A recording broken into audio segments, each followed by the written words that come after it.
क्या बिल्ली की किस्मत इतनी ताकतवर हो सकती है कि मौत भी पीछे हट जाए? सैम से मिले।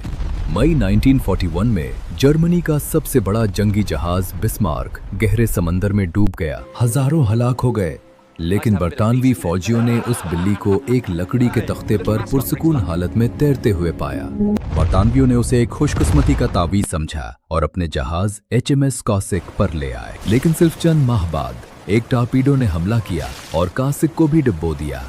हैरत अंगेज तौर पर सैम एक बार फिर बच गया। अब उसने नाम कमाया, गैर डूबने वाला सैम। वो एक तीसरे जहाज HMS आर्क रॉयल में मुंतकिल हुआ और यकीन करें या ना करें, ये भी डूब गया। सैम दोबारा मिला, एक बार फिर तैरता हुआ।